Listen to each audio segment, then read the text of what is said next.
is called the PP dot diagram, or actually the P dot P diagram. And this is a way of representing the pulsar population, in which you plot here the period derivative of the pulsar and here the period of the pulsar, or the logarithmic of each of them. And you see that several different populations appear. No? The idea is that what we know of pulsars is that they lose rotational energy. And this is the rotational energy equation. It's just the moment of inertia times the rotational velocity squared. And the derivative of this is the rate at which the pulsar is releasing energy. This is the energy reservoir for everything that happens in the surrounding of the pulsar, unless there is an additional source of energy that can occur from time to time, but this has to be beyond the rotation itself. If you have only rotational powered pulsars, this is the total energy you have access to. And this power is what the pulsar has to use to emit at all frequency all kind of radiation and all kind of particles. From gravitational waves to neutrinos to everything that is related only to rotational energy. And also the pulsations themselves. This is just some propaganda, which is a new way in which we can translate this view into something called, or what we call the pulsar tree. It's a way of looking at the same population, but in an ordered way using methods of graph theory. This is propaganda because I will not enter into this today, but it's quite funny something that has been there for, I don't know, 50 years, maybe 30 years or more. Actually, the methodology to pass from here to here is more than a century old. Can bring a completely different perspective and describe the population from a different point of view. I am putting this because there is a web associated with this paper, and in the web you can play a little bit with the change and with the diagram. This is an extract of the web in which you have the two diagrams, and you can actually choose here characteristics of the pulsars, or a particular pulsar, or a range of the different variables. For instance, the light cylinder magnetic field, you put it there, and you get it marked which are the pulsars in both of these plots, and you get to see which are the closest neighbors within a distance computation that is explained in the paper. So it's complicated. There will be a talk specifically on this by Carlos in a couple of weeks. It is just propaganda for them. So the radiation comes from the pulsar complex, essentially from three parts. You have the pulsar, the unshocked wind, and the synchrotron nebula, which is at the end the pulsar wind nebula. And the synchrotron nebula actually shines also from radio to TeV. It can emit synchrotron and emit quantum. In the context of supernova Riemann, the idea is that you have the pulsar very, very in this kind of scale, it will be almost invisible in there. And then you have the wind and the termination shock, where you accelerate particles and generates the nebula. And then you have the supernova Riemann shock itself that drives a forward shock and a reverse shock. The reverse shock is coming back towards the pulsar, compressing the pulsar with nebula, and generating different phenomenology that I will mention next. The simplest of these concepts works well for young environments in isotropic scenarios, no? Where the density is isotropic. If the pulsar is too fast, for instance, has a very high kick velocity, this gets distorted, and you can get something like this. Eventually, the pulsar will move out of the pulsar with nebula, and different scenarios will appear where you have what is called bow shock, where it is produced by the movement of the pulsar in the interstellar medium. This is all for background. I'm just going fast because it's kind of background, kind of introduction. this is another slide that I used to show from time to time, which is something interesting, which is this is the Crab Nebula pulsar spectrum. This is an old spectrum, but it's the same for what I'm going to say. You see that this peak here, which we believe is synchrotron radiation, is much higher than this peak, which we believe is inverse Compton radiation. This is for Crab, and the idea is that we see gamma rays from crabs, which is this peak. Why do we see so beautifully gamma rays from crab? And the idea is that we do see that because it has a very large spin down reservoir. The spin down power of crab is very high.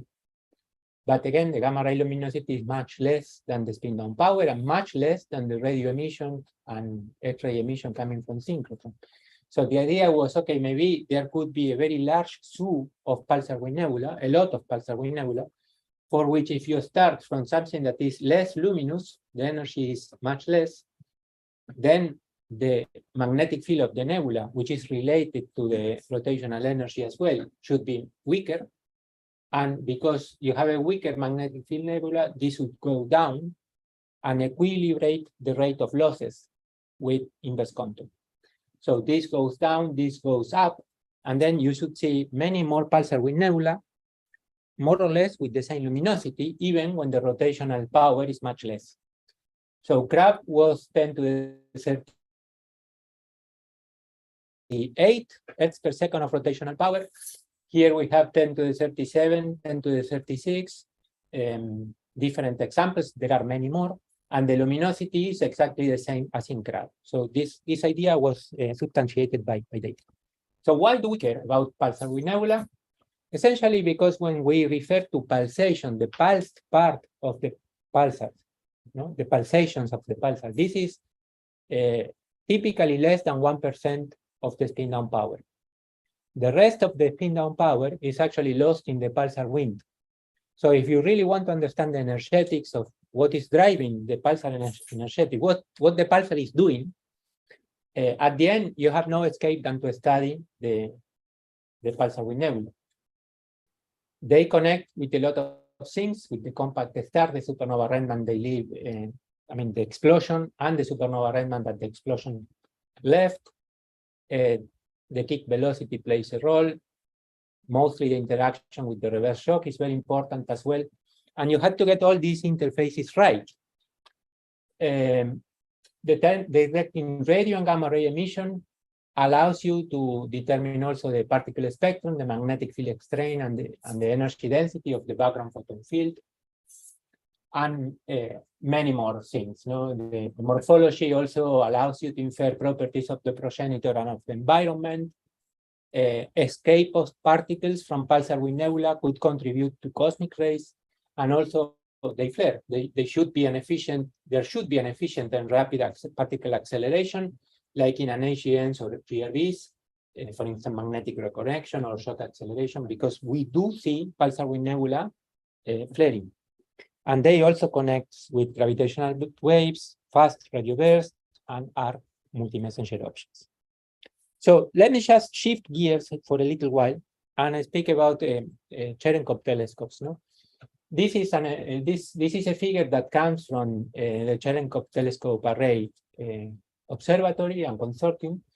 And the idea is, how do we measure very high energy radiation? So you have a telescope with a lot of mirrors here and a camera with this here that collects the light reflected in the mirrors.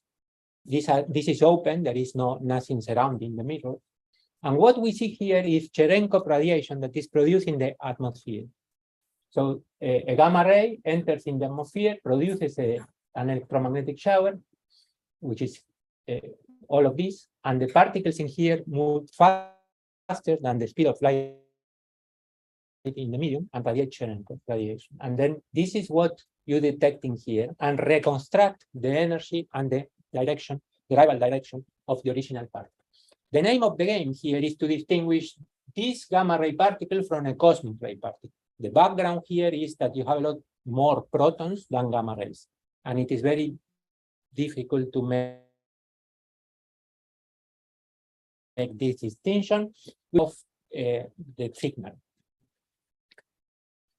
The current population of Pulsar Wind Nebula was mostly contributed by HES, with some other contributions by MAGIC, Veritas, and other facilities. And this is the Galactic Plane survey. The Galactic Plane catalog contains 78 very high energy sources, and 30 out of about 80 are firmly identified as a pulsar or something in connection to a pulsar. About half or more are unidentified, and more than 76 of the unidentified are believed to be related to a pulsar wind nebula. So pulsar wind nebula are by far the most numerous class of objects in very high energy gamma rays. And we are building this Cherenkov telescope array that will contain 3 kinds of telescopes for which the impact into the energy regime is the lowest energies with the largest telescopes and vice versa. This is for very large energies. And this will be like a jump forward. I will try to explain why. So this is the configuration. There will be 2 sites, one in La Palma, one in Chile. And this is the number of large-sized telescopes and medium-sized telescopes and small-sized telescopes in each site. So all in all, hundreds of telescopes in 2 sites, which are already being built. Actually, in the northern site, there is already one of these large-sized telescopes operating, and another 4 are in construction. If we were to compare the sensitivity that CTA will achieve in detecting gamma rays as a function of energy in comparison, for instance, with HES. So HES is here. This is Veritas, for instance, that you see here, right? This is LASSO, which is mostly in the news lately. This is MAGIC. And it is a factor of 5 to 10, depending on the energy, larger sensitivity, sorry. It is also very much impressive, the difference in accessing the short timescales observation. For instance, this is Fermilab, and this is the amount of the timescale of observation. This is, let's say, 10 minutes or 1 minute phenomenology in the sky that lasts in a variability timescale of 1 minute, 10 minutes, 1 hour. And this is differential flux sensitivity. Fermilab is a satellite, a few meters, a meter in there is a satellite. So the large collection area makes for a factor of 10,000 improvement in sensitivity. So this is opening a new scenario for any kind of short timescale variability at any object. For instance, flares from Pulsar Wind Nebula, of course, but also observing accretion ejection interface from ultraluminous X-ray binaries or something similar, formation of relativistic outflows in gamma ray binaries, for instance, and short timescale variability from black holes, even beyond our galaxy, like gamma ray burst or fast radio burst. As I said, there is 1 telescope already operating in La Palma for what is going to be CTA, and this was the instrument that was used to detect for the first time at very high energies the explosion of a nova. This is a paper that has been put forward this year, a few months ago, and this is Ares of Yuki, observed for the first time at high energies. And also, with this telescope, there is already a first astronomical telegram submitted by CTA detecting a flare from a VLLM. So this is orders of magnitude below the, I mean, more than 1 order of magnitude, not orders, but more than 1 order of magnitude below the sensitivity that this CTA will achieve in comparison to this. Nevertheless, it is already producing interesting science because the sensitivity already compares with MAGIC and other instruments. It can be also used to follow neutrino alerts. This is an example of a claim, let's say 3 sigma claim, 3 point something sigma claim, but is in nature, this claim by the, so this is kind of sociological question, no? How is 3 sigma claim is in nature, but it is. And it is a claim in which there is a connection between a neutrino and gamma ray emission. If we were to compare angular resolution as a function of gamma ray energies, here you will see again the comparison between the CTA southern array, looking at the center of the galaxy, and the northern array, in comparison with, this is for instance the northern array, no? and the southern array, in comparison with MAGIC or other instruments, Veritas or HOP. And mostly here is the key aspect, no? Because SWIGO, which is here, or LASO, have really more than 1 order of magnitude worse angular resolution. And so right now we are detecting pevatrons in the sky, but we do not know what they are because the uncertainty, the spatial uncertainty is very large. CTA should be able to find these uncertainties, to reduce the uncertainties and to find the counterpart. There are 3 large SIMs in CTA, which are these, kind of obvious, no? Cosmic particle acceleration, proving extreme environments and physics frontiers, seems related to dark matter and to Lorentz invariance violation and axion particles. And I am particularly more interested in these 2, proving extreme environments for radiation and matter and cosmic particle acceleration. And this, for those of you that could be interested into knowing more, are collected into a book that we edited and published last year, no, 2 years ago, where all the key science programs of the facility are described. Most importantly, the surveys. There will be 4 surveys in CTA. 1 blind survey at the extragalactic regime, which will be the first blind survey at high energies. This will be useful to know what's there without reacting to flares, which is the usual case, or to go in after particularly selective AGNs. There will be a very deep survey of the whole galactic plane with a sensitivity even better than the best sensitivity achieved in pointing observations with the current generation of instruments. So this is very nice. And this is from where the population of supernova remnants, PWN, and pevatrons will arise. No? There will be a survey on large Magellanic Cloud, which will be very interesting to associate gamma ray emission with different regions of star formation. This is a simulation actually showing different places where we do expect to see individual gamma ray emission. And there will be also a survey of the galactic center. If you were to look at the galactic coverage, you see that this is the current situation and this is the reach of CTA. And this was what I was saying regarding LASO sources. So for instance, the idea is that these are the possible counterparts listed, the most obvious counterparts listed for each of the LASO sources. Each of the LASO is this experiment in China, looking at the very, very high energies, right? Trying to identify emission sites in the galaxy and beyond for gamma ray photons beyond even 10 to 100 TeV. So looking for pevatrons.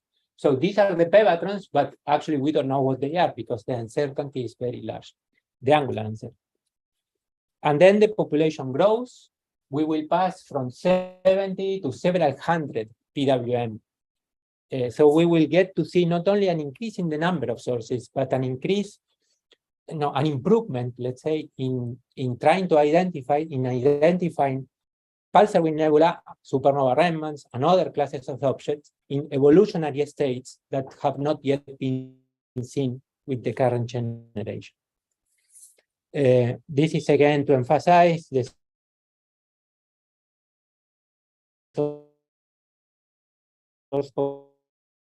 population growth. Essentially, we will cover the full galaxy and looking population of in the galaxy. It's more or less the same. Let me skip. This is to emphasize, more or less the same. This is to emphasize that this CTA will more or less happen at the same time than SKA. And SKA will find more or less 20,000 pulsars. Some of them will be associated pulsar with nebula. So common studies between radio in SKA and gamma rays in CTA should be common, should be everyday business. This is again to show the current situation with the LMC. Essentially, this is what we have today, what we have measured today. One of these two things is believed to be a pulsar wind nebula. And this is what we see in the simulations of the expected response after 300 hours in CTA. Let me skip some because I will not make it. And let me go now to speak on what I particularly am interested in. So during the last few years, I try to explain here some ideas about issues, risks, and opportunities of all these wonderful experiments. No?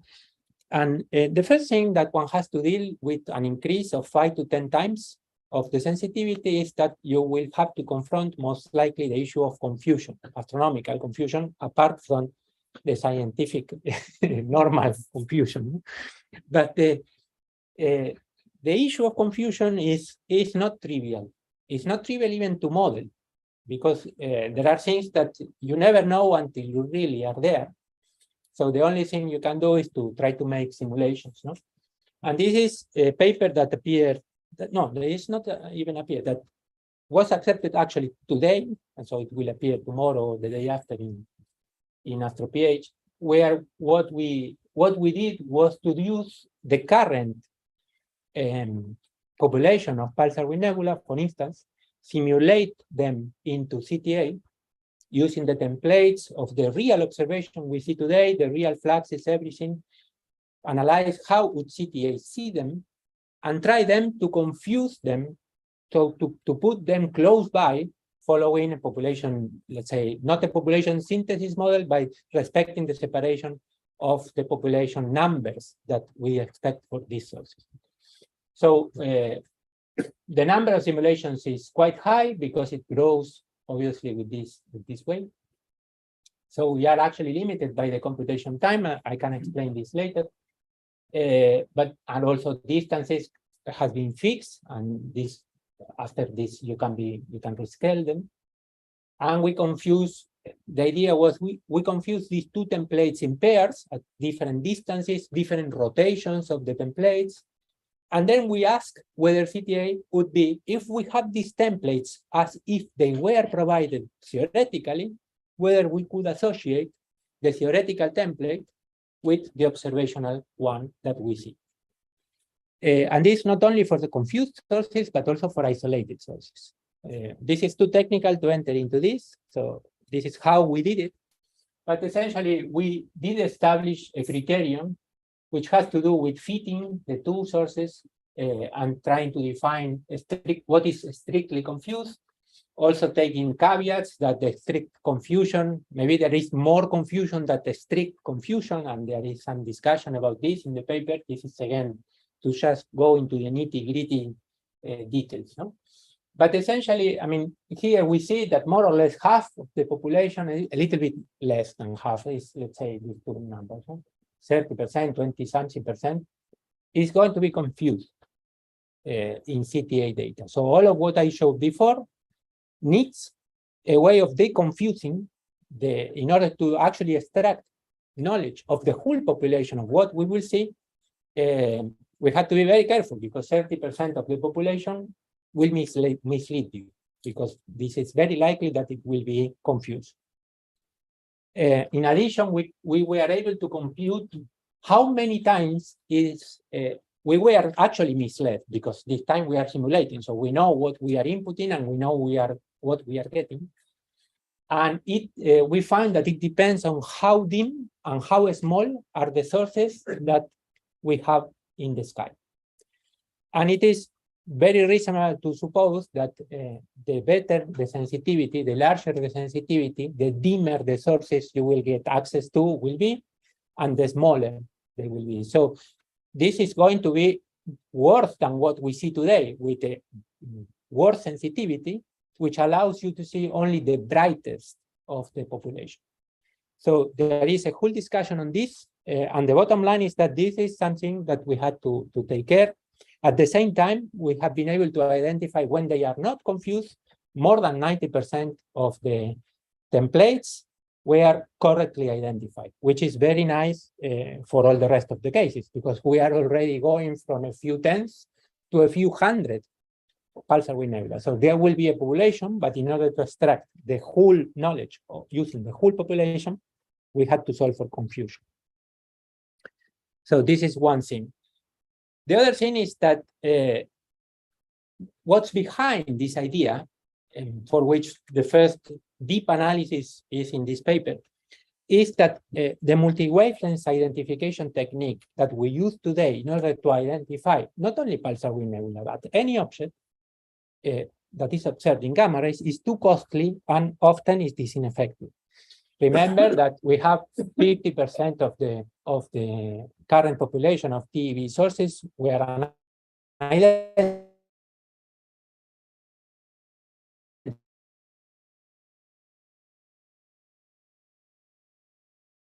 So clearly there is difference observation. And this is something that either you are lucky and they exist all in the archive, or you had to request for and make observation. So if you have 100 sources to choose from, it is clear that you will not be able to do this for 100 sources. Even one source takes, typically the time scale to get a full picture is, let's say, from 8 months at the very least to 1 year. And so essentially this is not the best approach. Depends on follow-up observations with other instruments, implies a time scale of 1 year, and is not always successful. This is another risk. So we had to identify a better way, not only to go into the brightest sources, because the brightest sources are all identified. It's the ones that are the ones that we have already seen with the current generation of telescopes, but to go in a step beyond that and to identify sources that are dimmer or farther away. Okay, so we need to find the right approach to identify and characterize pulsar wind nebula, and in my opinion, this will be very much connected with the theoretical. This will be a connection between observations and theory. And just with observations, it will be very difficult to do unless you have at the same time all the time, which will not happen in short time scales. Maybe at the end, this will be the best way, but if you want to extract data, let's say, before our own retirement, then we need something different. So we need to study both morphology and spectra of pulsar wind nebula, and to develop a method able to deal with many pulsar wind nebula at once. One possibility is to consider this, the very successful two-dimensional MHD studies for pulsar wind nebula. This is an example with Crab, and there is something similar with Vela. And you can see here that the inner shock of the inner part of the pulsar wind nebula has been very well matched between theory, 2D MHD, and simulations. Also, the variability has been very well matched. However, the problem is that when you look at things like this, which is essentially the magnetic field in the nebula, the magnetic field is too low. And so, in order to reproduce the innermost morphology, you need a magnetic field that is too low, and you cannot reproduce the spectrum of the source. And in addition, you cannot reproduce the larger morphology. So it is either the innermost part morphologically, or the radiative part and the larger morphology, the larger scales of the pulsar wind. And in addition, it is numerically costly. Of course, if you were to do three-dimensional MHD, it would be much better, because you can go as far as possible, as far as your simulations allows you, which is not very much, this is the issue, but you get very well the innermost part of the nebula with all detail, and in addition, you get very well the magnetic field, etc. For instance, this is simulation for 3D MHD at 50 years. The longest one lasts only for, I believe, 250 years. Yes, 250 years. And this takes months to run. So again, this is probably not something that is going to be very useful. We propose to do something in between, which is to mix HD only HD, which is a bit faster, and has, of course, if you look at the, sorry, let me finish my own phrase. To use HD for the morphology plus a magnetic field that is added from a radiative model. So to combine a radiative model that inputs more or less by hand, but actually coming from a radiative model, something different, the magnetic field, and to add to that the HD simulation. The HD simulation has essentially two, let's say, advantages. One is that the larger scales are well described in general. Things like the radius of the supernova remnant are well described at of the Pulsar nebula. And also the second advantage is that when you look at things like the magnetic field, if you look at the 2D MHD magnetic field, this is very bumpy. And this is all produced by the dimensionality of the problem. It's not real. If you were to look here in the 3D simulation, for instance, this is the pressure, it's completely flat. This is 3D simulation, and the pressure is completely flat. The magnetic field is within a factor of 2 or 3, even if you see here larger colors. You know? So it is amazing, but this is actually more closer to reality than this. If we believe reality has to do more with the 3D MHD simulation.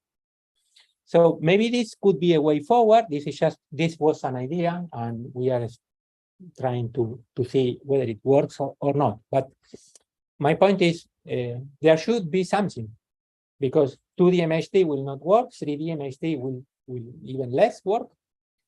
HT plus B, so having a hydrodynamic simulation plus a magnetic field could in principle work. More detailed studies are required to prove that. At least it has worked with a couple of examples of the current generation of instruments in order to reproduce the morphology and the radiative spectrum at the same time. And this could be used to generate theoretical templates that then you compare in the same way that I showed before to solve for the confusion. So we are progressing into this significantly, but just my point is not to show the solution, but to show what the issues are, no? And the issues are very much clear, I think, now. The other issue is reverberation phase. Reverberation phase is like the devil. It's very visible devil, but everyone ignores this devil, no? And the idea is that you have the Pulsar Wind Nebula, which at the beginning is in free expansion. That means that the Pulsar Wind Nebula is expanding, but the ending of the Pulsar Wind Nebula that has not reached yet the reverse shock. So it's like it is isolated in a state. But when the reverse shock hits the Pulsar Wind Nebula that is expanding, in the most of the cases, because just of pressure balance, the Pulsar Wind Nebula contracts, and may contract a lot. And when it contracts, of course, the magnetic field increases. You burn off, most of the electron population can be actually burned off by emitting synchrotron. And at the morphological level, there appears a lot of changes as well, because you are changing. This could be a non-uniform, this contraction could be non-uniform. And so who knows what happens after? This is the point. That the point is, who knows? This is in general ignored. In general, there are some studies that tries to put this within that in a very approximate way. We did that a couple of years ago, and we discovered something called super efficiency, which is essentially the fact that when the thing contracts, some of them contract a lot.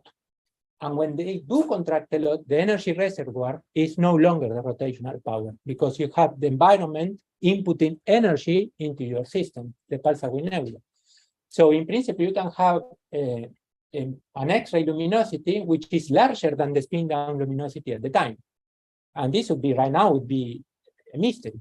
We were searching for these kind of things, and we were trying to characterize these kind of things with the caveat that this is very simplified. This is a radiative model. The level of contraction is most likely over-predicted in these kind of models. But we said, okay, this is an issue. We had to investigate further. We did investigate further. And the idea was that now we are combining hydrodynamical simulations with radiative simulations of the contraction.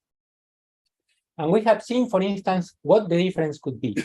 In hydrodynamical simulations, the estimates accounting for the loss of internal pressure due to radiative losses are not included. There is no radiation, it's just HD simulations. And we have estimated that this could already increase the contraction by a factor of 5 to 10. So this would be, let's say, from 200 to 400, 500.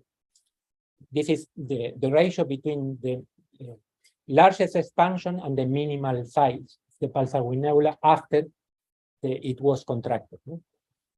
From radiative only, maybe it's twice that. So there is a factor of 2 to 3 difference. And the idea is that now somehow we want to incorporate into the HD simulations a real radiative simulation to try to see how to pass through, because this is the problem. If you have a pulsar wind nebula in the sky, most of the pulsar wind nebula population will be 10,000, 20,000 years old. They last for 100,000, 200,000 years. So if they are 10,000 years old, they have already passed through reverberation. So if you don't have a model for reverberation, all your results are misleading. This is a real issue, and we have to solve it.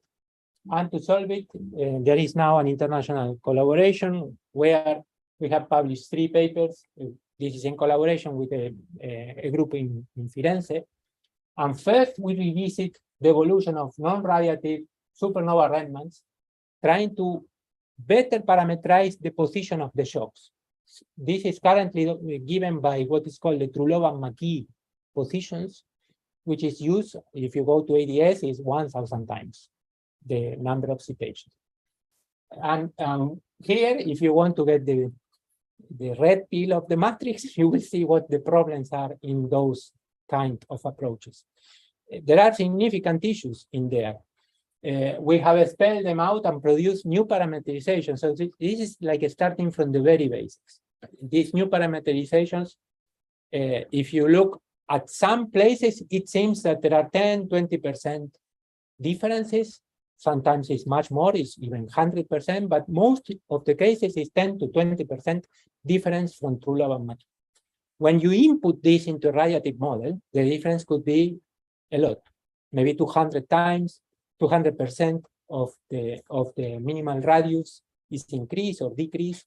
Is very sensitive to this kind of parameterization. And then we started to study the impact of the medium properties and other parameters upon how much do you compress.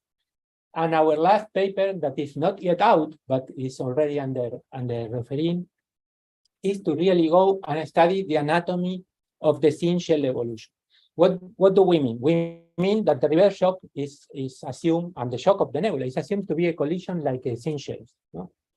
And this is not true. So even if you do hydrodynamical simulations, one of the things that implies by this approximation is that the pressure outside of the shock is constant. So we have simulated a number of a population actually of pulsar wind nebula in all cases, and this is this should be 1. Let's say this is the outer pressure divided by the Z-dog. What we usually assume is that the Z-dog is a slowly evolving pressure, so it's more or less constant. Usually it is assumed that the outer pressure is a Z-dog or a fraction of the Z-dog nebula, constant outside. And this is as a function of time. And you can see that for any kind of pulsar wind nebula, you have one or several peaks after the shock. So what we are using is essentially wrong for modeling in a radiative way any pulsar wind nebula that is longer than 5,000 years. If you are in free expansion, we are okay, but beyond 5,000 years, we are wrong. By how much we are wrong? We believe we are wrong by a lot, but we really don't know. We only know that this is the result for a non-radiative model. So we do have parameterization of all of this, and we are able to model a pulsar wind nebula without the radiation yet. So this is hopefully our next paper, that hopefully will not take another 2 years to produce, and we will see what happens. But this is something that has to be solved. Okay, then finally is that we need a consistent usage of pulsar wind nebula radiative models themselves. there is essentially the equation is this. You can complicate this a little bit, but the main issue here is that, okay, this is very approximated because there is no radial dependence here. It's only depending on time, right? So you have, this is the electron distribution, how it varies in time, sun injection that depends on time, energy losses, all of them depend on time, and scale that depend on time. There is an inconsistent level of detail in all the literature on what do you include in here. And we know for several years now that if you start to do approximations here, they may work today, but they do not work all the time. And since you have to integrate this for several thousand years, you have to take into account the whole terms in the equation. But even that, it is very common to find in the literature the word fit, to fit the nebula, or this is the fit of the pulsar wind nebula, when there is actually no fit, just a visual inspection. No? And in addition of this, in a spectrum such as CRAR, which I have here with better data than before, this kind of data comes from several decades ago. They are not contemporaneous data. So this comes from, I don't know, the 90s, the 2000, and maybe this data is from yesterday. You put together and you fit, and you have a systematic error there. Amazingly, this kind of thing was never considered. There is a paper, I think last week or the week before, where with students here that actually left now to another institute, Jonathan Martin, we put forward a way of how to deal with these inconsistencies in the SED spectrum, and we put forward a way to actually do what I believe to be for the first time a real fit of pulsar wind nebula model across taking inside the time dependencies, not just today, but taking inside the time dependencies. The basic issue here was to make the code very fast, because you need to do this many, many times. And this was the issue. So now we can do the usual kind of plots for the parameters in which you estimate the different parameters. You can now study things of degeneracies, which before was not possible. These kind of things, we are advancing in this front. So the CODA, very nice things are to come. Pulsar wind nebula observational capabilities are indeed about to explode for two things, because there will be many more, and there will be many different from the ones that we see today. So we will position ourselves to study the evolutionary variety of the clouds. This is for the first time this will happen. Also, this will be a first timer for population studies of pulsar wind nebula. This is also kind of a first timer, I think. What we have now is really not complete, and the models, most of them are untested at the evolutionary level. So we have to see. No? But in my opinion, relevant risks remain in order to extract the full possibilities of the information or new knowledge that should come with this increase of capabilities at the observation level. No? Particular confusion, identification techniques, and also we should solve well-founded theoretical challenges like how to deal with reverberation. And essentially this is the critical issue, and also how to identify, how to use what we know from theory to actually identify sources without spending years identifying source after source. No? All of that needs a consistent and deep work to be solved, so there is material for many more, I hope, many more years of pistol launches from my side. Thank you very much.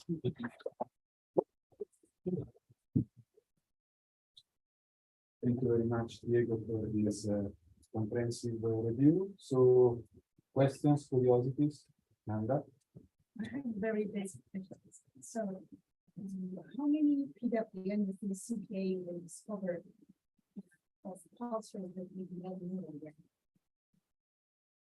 They should be high-low pulsars. Most of them we do know they have high-low difference. So, do you think there will be PWN for pulsar operator or the beam, for example? Or I am not so sure whether the pulsar catalog above a given rotational energy is complete. Probably it's not complete. So what CTA will find are actually these kind of pulsars for sure, because in the galactic survey, you are really very fast. You are really going to be very fast in identifying high levels of radiation, no? And so this will appear. In addition, I think, yes, that since we expect to detect with population synthesis models about 500, more or less 400 pulsar with nebula. So I guess many of them will be, essentially because if you compare the list of pulsars today and the list of pulsar with nebula, and you start cutting in rotational energy, you see that at the very high end, at the very high values, they all match. So the rest should be new, and should be because the catalogs are not complete. My question is why they will be very bright either. So either we find PWN for pulsars that are not pointing at us, so which you might see Yes. PWN. Yes. Which it might be, Yes. or out of the plane. That you didn't expect because it's the place where pulsars surveys and less because. And in addition, out of the plane, you expect the population of pulsars to be older. That's why I Yes. don't expect that. Yes, no, I think it's just the fact that maybe they are pointing to a different place in radio, for instance, and you miss them. And did this happen in Fermi? Did they detect PWNs in Fermi? In Fermi, it is much more difficult because in Fermi, for instance, this is 3C58, which is seen in Fermi, right? But in Fermi, you are not here. This in general happens in this part from Fermi. So the inverse quantum peak is already falling. So there are not so many. There are more and more with time. There is now a paper in preparation on a small catalog, but the catalog contains around 10 maybe. And this is because the inverse quantum peak in Fermi is going down, which is not the case in TV.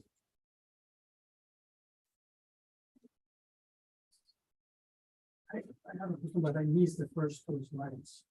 So maybe we will already introduce that. I was wondering about the population of neutron stars more general, and whether the question I asked is related to what you're doing. So my question is, okay, how many neutron stars there are? Are they all pulsars? Do you actually need the pulsar to generate these wings that you study, right? Because if we understand how strong is the pulsar, this is related to what Nanda was asking, this might help understanding the Yes. global models, no? Yes, well, this has several things embedded, no?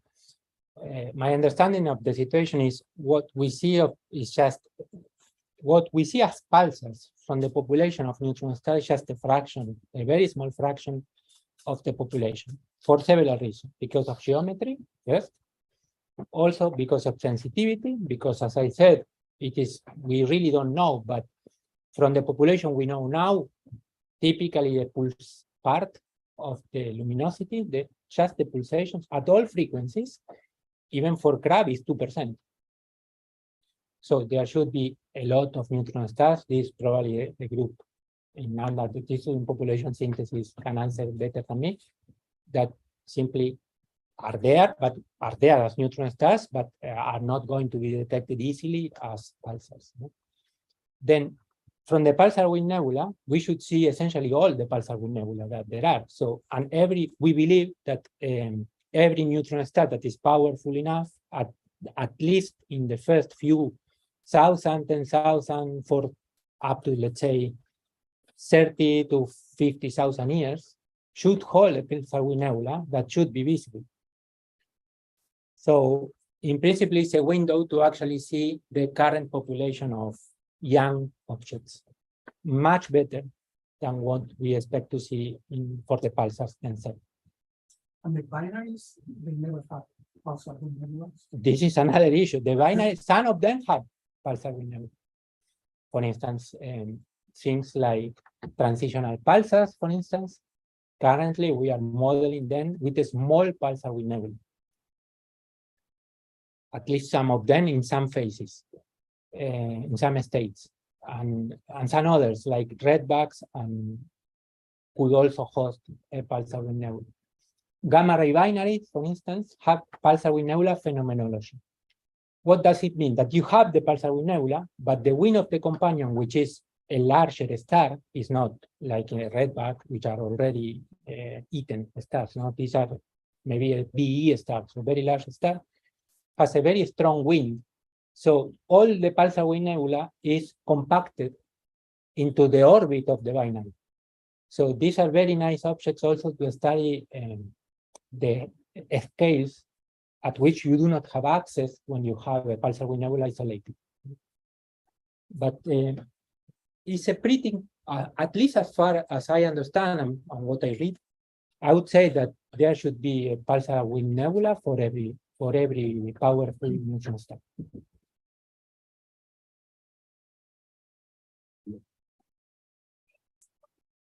You said something about the revolution of the places. So, do you expect observation gamma rays different impacts depending on the different evolutionary case? For example, if it's very young or older, it's observable gamma rays or not, or if it presents like I do expect, but it has not yet been proven. I do expect this, but I cannot prove it. For the moment, at least, I cannot prove it. Well, okay, I don't know. Also, don't know the statistics. But in the cases that there are the strong variants that you can see them in X-rays and or in optical waves, because okay, suppose that the young supernova remnants emit the most in X-rays, while the older ones in optical wavelengths. So if you have the counterparts like the supernova remnants, I mean, of those pulsars are observed, then maybe you could check for the X-ray emitted supernova remnants and the optical ones if there is any trend in the gamma ray. Yes, no, I mean, all of this is under the radar. I mean, these are things that will happen. The issue there is that we are still to understand how we see so few supernova remnants at different frequencies from the population of the stars that we see. No? We don't see many supernova remnants for which the neutron star in there, or the pulsar in there, is very powerful. No? And this may have to do with the interstellar medium or the explosion itself. There are a number of issues that could affect. So I'm not so sure to what extent comparison like this will appear. And in addition, it will also require, if you want to do population study, some sort of similar multi-wavelength analysis. All this will happen, but will take longer timescales to be seen. Other questions? Yes. Just looking at this, when I saw this, does this mean, looking at these equations that you have, also times for this pulsar, Yes. that you can time them? Yes. Can we know the age? Yeah, Is well, there a limit to the age? Of all of this, the answer is yes. We have estimates for everything, the age, everything. And they are, I mean, being a factor of 2, 3, in some cases, of course, there is more, you know, but you can compute what is called the characteristic age or the spin down age, and these are a time scale for which you expect to inject most of the energy or the real age, proxies to the real age. These are all based on a rotating dipole model of the neutron star, and also on assumptions regarding this moment of inertia, and other ways in which you break the pulsar down, no? How you break the pulsar down. So it's all model-dependent estimations. In some cases, observationally, we know they are pretty bad. For population studies, I still think they are more or less okay. If you have a large population, I think the rotating dipole model is probably off, but population-wise, we don't have anything much better, I would say, in any case, no? For the whole population. Then there are special cases, you know, for cases in which you have more impact of the multipoles, for instance, you don't expect this to be correct. Or if you have wind breaking in some of them, you don't expect this to be correct. No more questions? I don't see people in Zoom. But I don't see questions. Well, it's almost 2, so I think it's time for pizza. Let's thank Diego again. Thank you very much. And this pizza will be served in the usual base outside downstairs. Or not? Well, Yes, yes.